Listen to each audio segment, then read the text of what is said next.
Hi there. We lost quite a bit of the sandbars up where we're going, and so they are no longer got salmon hooked on them. But if we don't get rain today or tomorrow, it'll drop another foot or so. But if it rains for 2 or 3 days, this river can come up 8 or 9 feet in 2 days. So it's highly variable, and if it comes up that fast, the heavy water washes the carcasses down into the main river body, into this river, and then down into the Fraser.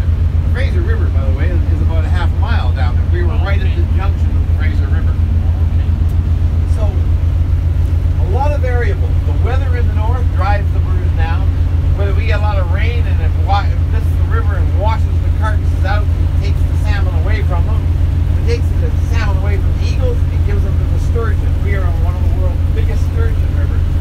There's a couple of miles of the Harrison and 2 miles down the Fraser. There have been more big tagged sturgeon here than anywhere else. And Joe will pass a book around to some of the little sturgeon that he catch here. And most of them have names because it's a fish and release. Capture and release. You catch one, he's been tagged, and they all have names. So you caught Martha, and you try to come out and catch Martha every year. Say hello and let her go again. So these great sturgeons suck up the dead and dying salmon. That's what they're here for. The same reason that the eagles are here. It's the number of fish that die attracts all these great scavengers and predators. So the other big white birds that you see dotted along the horizon here, the big ones are all trumpeter swans. And this morning there was 174 of them here and a few more up farther. Some years we get a few more, some years we get a few less. Trumpeter swans are on the increase, the same as the eagles have been. I was going to say there seem to be a lot more this year. A lot more? Yeah. Well, there's a lot more in the other parts of the valley, the lower Fraser Valley.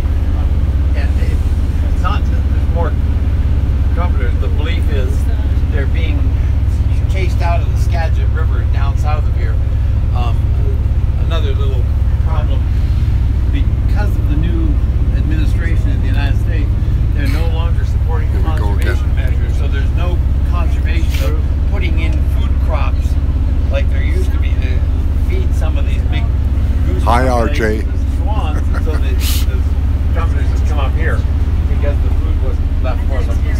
Anyway, well, we're going to see a lot of eagles. If you have, I'm going to tell you about them as we go along, but if you ever have questions, just interrupt and ask. I've been coming here for 20-something years and been playing with eagles since as a kid. I had my first eagle at 14. I did my thesis on eagles at the university a long time ago, and I've surveyed most of the rivers of Washington, British Columbia. And nice surprise to see you. It was covering so I've had a fair background about eagles. It's a live tour. We're going to get going now.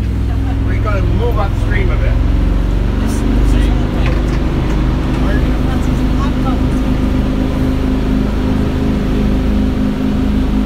We're not in the estuary yet.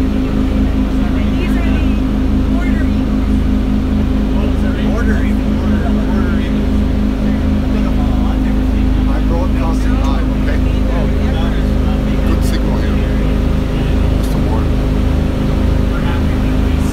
What we have off to the side here, all these logs, this is called a dry log sort.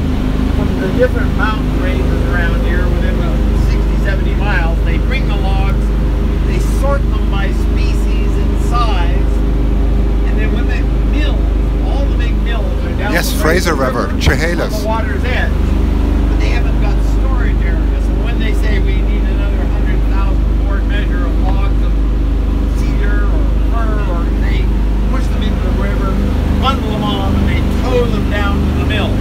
But they're sorted and organized here in advance, and they will put these bundles, tie them up to these pylons along the river, waiting to go downstream. But they're also waiting for another thing, and that is enough water. Enough water to hold the logs, to float them. What were you pointing out? Oh, he looked like he might have a sturgeon on by the way. Oh, this guy might have a sturgeon. Thanks. Maybe not. You think so? I thought he was doing the lead. No, he's on the phone. You're welcome. That was a fish story. Can you go fishing out here? Is there licenses? Well, there's a lot of fishermen you're going to see today. day. A few could be fishing for sturgeon. Most of them are fishing for fresh run, coho, or chum salmon. They were in the ocean last night when they come up, and they're here now. They're about to get ready to spawn. But when they first run up the river, they're really bright and smart, and they fight nicely, so the fishermen like them. If they've been in the river for a few weeks, they change. They change color. They eat as well. Taste is the same, but there's much less interest in catching a semi-dead fish. There it is. Okay, so here's the. We guaranteed you one eagle. This is our line, and so you see there it is. So our guarantee has been completed now.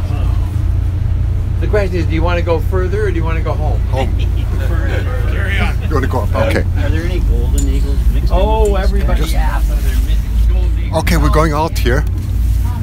It's going to be a bit windy, but you can see some eagles here. So there are quite a few here. Now, one was photographed a couple of years ago, and they come through here. Obviously, we get most years. The last 4 years, down around 19. Hi there. I think the signal's still good, so let's hope it stays like this.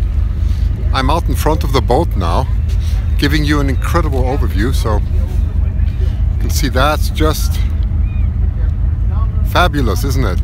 So on top of the boat here, very nice. So let me just flip for one moment. There I am. So it couldn't be nicer. It couldn't be nicer. Nice to see you all. Let me just see if I can rotate a bit so you can see all the landscape here. It's absolutely gorgeous.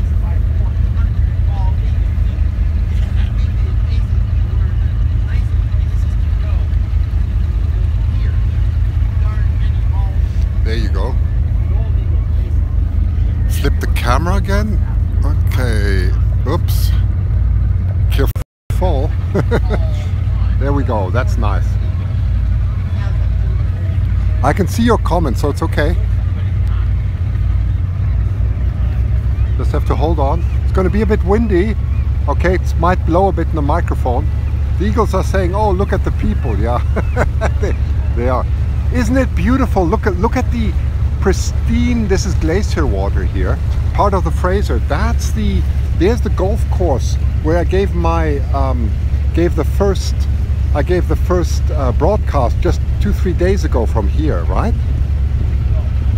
Yes, they do this every year. It is when the chum salmon come here to spawn, and they use these sandbags here on the side to spawn, and they die. It's a natural recycling cycle. Eagles guaranteed, yes. There are lots of eagles in that tree. I'm just going to show you some. Let's zoom in. 1 second. Go up. There you go. Got lots and lots of eagles in that tree. Really beautiful. I don't know, what did David count today? Did he do a count? Yeah, it's around 1,000 eagles today, so. But it's absolutely incredible. Yes. Eagles guaranteed one shoe, yes. Well, just in that, there must be over 50. It's Hitchcock, isn't it? It's beautiful. I'm just going to zoom out again. This is really magnificent. You see that pole there? Let me zoom in. There's an eagle there on the pole. Really beautiful.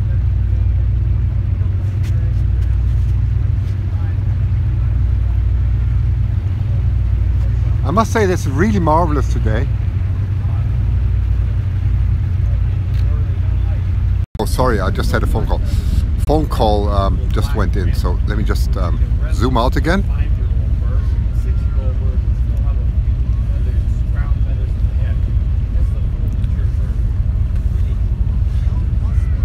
There you can count for yourself. There are lots here in this area.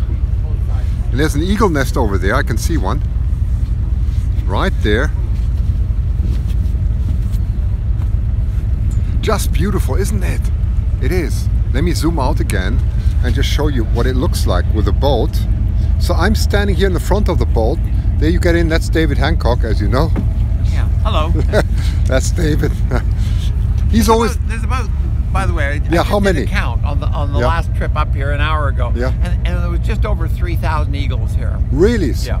So not as many as we could have. If the north would freeze up, we could expect. Oh, no video. Hang on. Black screen. Hang on. Hang on. Content could be found. Okay, hang on.